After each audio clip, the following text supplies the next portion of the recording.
오늘 본문의 말씀은 마태복음 7장 15절에서 20절 말씀입니다.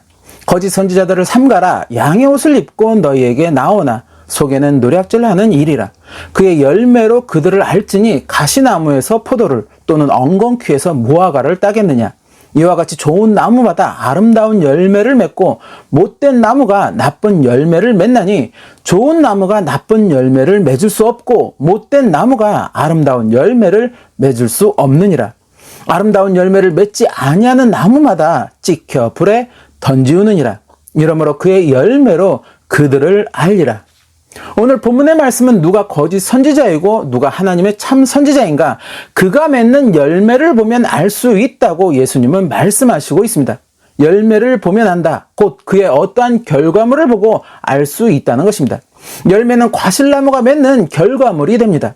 그 열매를 통해 이 나무가 무슨 과실나무인 것인지, 또 나무 상태는 어떠한지 등을 알 수 있게 된다는 것입니다.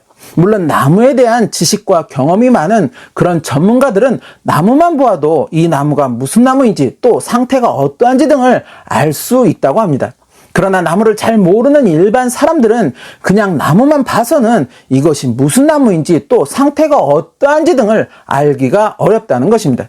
그러나 아무리 나무를 잘 모르는 사람이라고 하여도 그 나무가 맺는 과실을 보면 최소한 그 나무가 무슨 과실을 맺는 나무인 것인지, 그 과실이 우리에게 유익한 과실인지 그렇지 못한 과실인지를 알 수 있게 된다는 것입니다.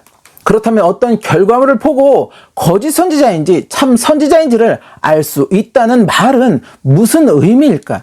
결국 어떠한 결과물이 나타나기 전까지는 그가 거짓 선지자인지 참 선지자인지를 알기 어렵다는 것입니다.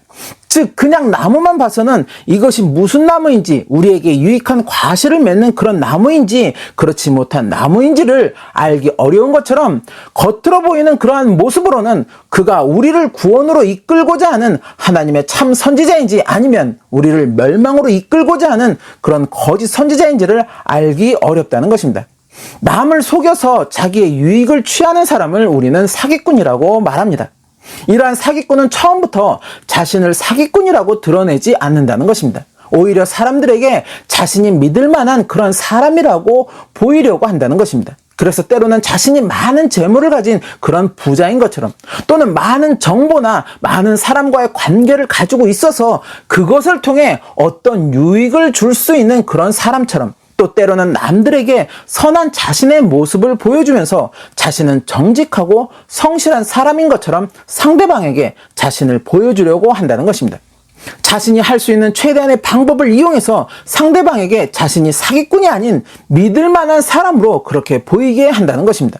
그렇게 사람들이 자신을 믿기 시작하고 자신의 말을 신뢰하기 시작할 때 사기꾼은 드디어 자신의 본색을 드러내기 시작한다는 것입니다. 그렇게 교묘하게 사람들을 속이고 자신의 유익을 추구하기 시작한다는 것입니다. 더불어 사람들은 자신이 이러한 사기꾼에게 속고 있음에도 그것을 알지 못한다는 것입니다. 오히려 이 사람을 통해 자신이 어떤 큰 유익을 얻을 것으로 그렇게 믿는다는 것입니다. 그렇게 많은 경우 이러한 사기꾼의 실질적인 정체가 모두 다 세상에 드러나고 나서야 자신이 사기꾼에게 속았음을 알게 되는 경우들이 많다는 것입니다. 그리고 그 사실을 알게 되었을 때는 이미 사기꾼에게 큰 피해를 당한 그런 상태가 되는 그런 경우들을 많이 보게 된다는 것입니다. 오늘 본문 15절의 말씀처럼 그들은 양의 옷을 입고 자신이 마치 정직하고 선량한 사람처럼 사람들에게 보이지만 그 속에는 상대의 모든 것을 노략질하고자 하는 그런 악한 일의 그런 모습을 하고 있다는 것입니다. 거짓 선지자는 바로 이와 같은 영적인 사기꾼이라는 것입니다. 겉으로 자신이 거짓 선지자임을 드러내지 않은 채 온갖 방법으로 자신이 하나님의 참 선지자라고 성도들을 믿게 한다는 것입니다.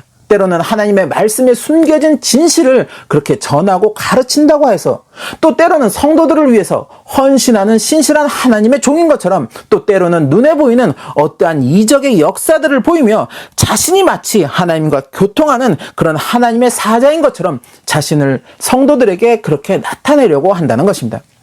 그렇게 성도들이 자신을 하나님의 참 선지자로 믿고 따르기 시작할 때 영적 사기꾼 거짓 선지자는 드디어 자신의 감추었던 본색을 나타내며 성도들 위에 군림하려고 한다는 것입니다.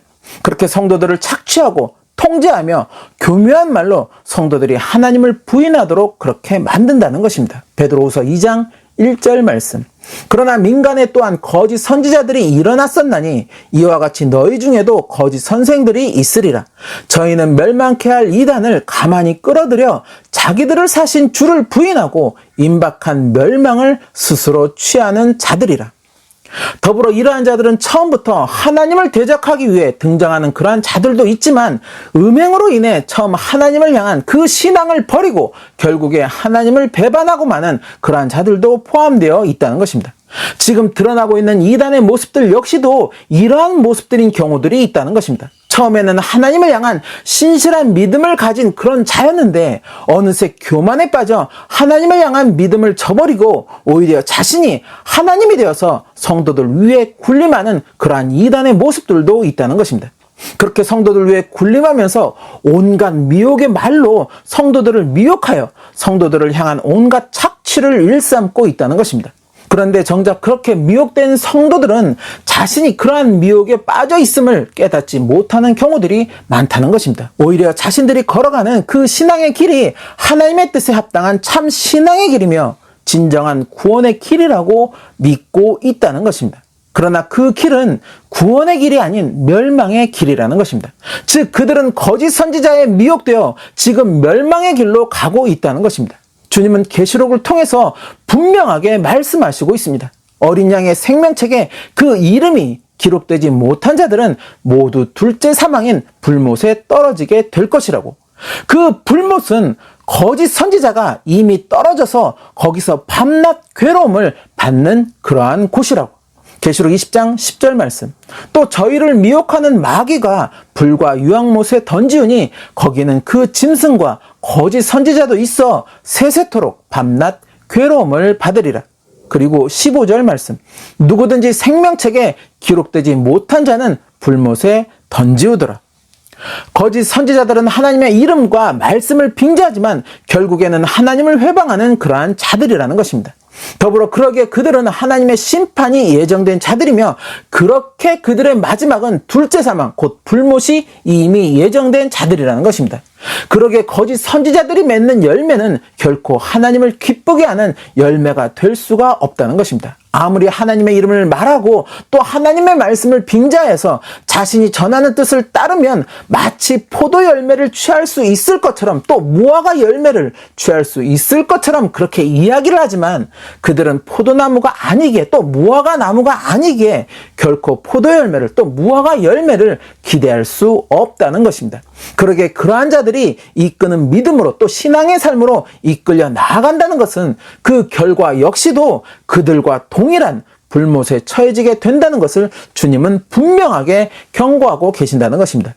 그러기에 주님은 또 사도들은 이러한 거짓 선지자를 조심하라고 계속해서 누누이 경고하고 있다는 것입니다. 특별히 마지막 때가 이를 때 이러한 거짓 선지자들은 더 많이 일어나서 성도들을 미혹하려 할 것이며 할 수만 있으면 온갖 이적을 보여서라도 택하신 자들도 미혹하게 할 것이라고 주님은 말씀하시고 있다는 것입니다. 마태복음 24장 23절에서 25절 말씀.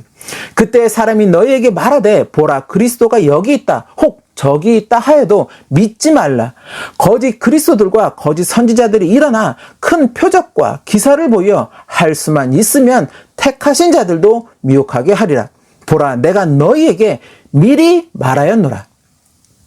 그런데 오늘 제가 드리고 싶은 말씀은 이러한 거짓 선지자들을 조심해야 한다고 하는 것만이 아니라는 것입니다.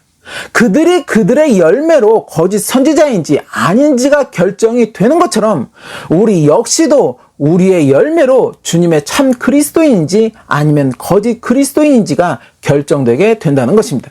그리고 그러한 날이 이제 곧 다가오고 있다는 것입니다. 즉 하나님을 또 예수 그리스도를 믿는 그리스도인으로서 주님을 향했다고 하는 나의 열매를 이제 곧 주님 앞에 보여야 하는 그 시간이 우리에게 다가오고 있다는 것입니다. 그리고 그 열매를 통해 나는 진정 주님의 참 그리스도인이었는가 아니면 주님을 빙자한 거짓 그리스도인이었는가 하는 것이 밝혀지게 된다는 것입니다. 계시록 20장 11절에서 13절 말씀. 또 내가 크고 흰 보좌와 그 위에 앉으신 자를 보니 땅과 하늘이 그 앞에서 피하여 간데없더라. 또 내가 보니 죽은 자들이 물론대수하고 그 보좌 앞에 섰는데 책들이 펴있고 또 다른 책이 펴졌으니 곧 생명책이라. 죽은 자들이 자기 행위를 따라 책들에 기록된 대로 심판을 받으니 바다가 그 가운데서 죽은 자들을 내어주고 또 사망과 음부도 그 가운데서 죽은 자들을 내어주매 각 사람이 자기의 행위대로 심판을 받고. 지금 세상은 점점 성경에 기록된 마지막 때를 향하여 그렇게 나아가는 모습들을 보이고 있다는 것입니다. 러시아와 우크라이나 전쟁은 좀처럼 끝날 기미가 보이지 않고 이스라엘에서 벌어지고 있는 지금의 사태 역시도 이스라엘을 지지하는 세력과 또 그 반대로 팔레스타인을 지지하는 세력으로 갈등의 양상들이 점차 확산되고 있다는 것입니다. 더불어 대만이나 경제적인 문제로 인해서 미국과 중국의 계속적인 갈등이 이어지고 있고 그렇게 여러 나라들이 마치 네 편, 내 편으로 나뉘어져 서로 대립하고 있는 그런 현상들을 보이고 있다는 것입니다. 더불어 점차 자국민의 이익을 우선시하는 그런 주의가 확산되기 시작하면서 이민자들에 대한 극도의 경계들을 보이고 있는 그런 나라들이 늘어나고 있고 좌파와 우파라는 어떤 정치적 사상으로 국민들과 여론은 분열되어서 끊임없이 대립하고 있는 그러한 모습들을 또한 보이고 있다는 것입니다. 이렇듯 국가 간의 전쟁들이 또 민족 간의 분열과 다툼들이 끊임없이 벌어지고 있으며 곳곳에서 기후 이상에 의한 전례가 없었던 그러한 일들이 계속해서 발생하고 있다는 것입니다. 비가 오지 않았던 그 지역에 많은 비가 내려서 홍수가 일어나기도 하고 또 눈이 한 번도 내리지 않았던 곳에 폭설이 내리는가 하면 지구의 온도가 상승하면서 북극의 빙하가 급속도로 줄어들고 있다는 그러한 소식이 연일 들려오고 있다는 것입니다. 더불어 해수면의 상승으로 인해서 바다를 접한 도시들이 이제 머지않아 바다에 잠기게 될 것이라는 전문가들의 그러한 예측, 그리고 실제로 그렇게 섬들이 하나 둘씩 바다에 잠겨서 그 존재가 지금 사라지고 있다는 것을 우리는 매체 등을 통해서 목격할 수 있다는 것입니다. 이렇게 국내적으로 정치적, 경제적, 사회적인 그러한 불안정한 모습들이 계속 나타나면서 사람들은 점차 극한 이기주의의 모습들을 보이고 있고 그렇게 이웃을 향한 사랑도 점차 식어지는 그러한 모습들을 또한 보이고 있다는 것입니다. 그리고 이러한 틈을 타서 곳곳에서 거짓 선지자들에 의한 영적인 미혹들은 계속해서 일어나고 있으며 교회들 역시도 주님께 칭찬을 받는 그런 교회 모습보다는 오히려 주님의 우려를 사는 그러한 모습들이 더 많아지고 있다는 것입니다. 오늘날 벌어지고 있는 지금의 이러한 모습들, 그런데 예수님은 이미 2000년 전에 이러한 시기가 올 것이라고 예언을 하셨다는 것입니다. 마태복음 24장 5절에서 12절 말씀. 많은 사람이 내 이름으로 와서 이르되 나는 그리스도라 하여 많은 사람을 미혹해 하리라. 난리와 난리 소문을 듣겠으나 너희는 삼가 두려워 말라. 이런 일이 있어야 하되 끝은 아직 아니니라. 민족이 민족을, 나라가 나라를 대적하여 일어나겠고 처처에 기근과 지진이 있으리니 이 모든 것이 재난의 시작이니라. 그때 사람들이 너희를 환난에 넘겨 주겠으며 너희를 죽이리니 너희가 내 이름을 위하여 모든 민족에게 미움을 받으리라. 그때 많은 사람이 시험에 빠져 서로 잡아주고 서로 미워하겠으며 거짓 선지자가 많이 일어나 많은 사람을 미혹하게 하겠으며 불법이 성함으로 많은 사람의 사랑이 식어지리라. 그리고 이러한 일들이 곧 재난의 시작이 될 것이라고 또한 말씀하여 주셨다는 것입니다. 재난의 시작, 곧 주님의 예정된 그날이 임박하고 있음을 알리는 신호라는 것입니다. 세상의 끝이 다가오고 있다는 것입니다. 그 끝이 임하였을 때 모든 이들은 주님 앞에 서게 된다고 성경은 말씀하고 있습니다. 그리고 그때 그들의 열매, 곧 그들의 행위에 따른 심판과 상급이 결정된다고 또한 말씀하고 있다는 것입니다. 주님 앞에 보이는 나의 열매, 그 열매가 주님께 기쁨이 되는 열매라면 그날에 나는 상급의 자리로 나아가겠지만 그렇지 못한 열매라면 나는 심판의 자리로 나아가게 된다는 것입니다. 2023년도 마지막 날, 마지막 주일을 맞이하고 있는 오늘, 과연 우리는 올 한 해 주님을 향한 어떠한 열매를 맺었는지 깊게 생각하고 회고해야 할 것입니다. 올해 내가 맺은 열매들이 나의 유익을 위했던 그러한 열매였는지, 나의 영광을 위했던 그러한 열매였는지, 아니면 진정으로 주님의 유익을 위해서 또 주님의 영광을 위했던 그러한 열매들이었는지 회고하며 그렇게 회개할 것은 회개하고 또 새로운 마음과 다짐으로 내일의 새로운 한 해를 맞이해야 할 것입니다. 그렇지 못하고 회개하지 못한 나의 모습으로 어제나 오늘이나 그렇게 동일한 나날들을 보내게 된다면, 그렇게 언젠가 주님의 그 날이 우리 앞에 이르게 된다면 그때 우리는 돌이킬 수 없는 후회를 하게 될지도 모른다는 것입니다. 그 모습으로 주님 앞에 나의 모습이 기쁨의 모습이 아닌 두려움으로 가득한 그러한 모습으로 서게 되리라는 것입니다. 저는 저와 여러분이 그날의 기쁨으로 주님 앞에 서게 되시기를 소망합니다. 그러기 위해서 주님을 향한 나의 열매가 어떠한가를 돌아보는 오늘의 시간들이 되시기를 소망합니다. 이러한 시간들을 통해 나 자신의 믿음을 돌아보며 회개할 것은 철저하게 회개하고, 그렇게 또한 말씀으로 온전하게 거듭나는 저와 여러분의 모습이 되시기를 예수님의 이름으로 축원합니다.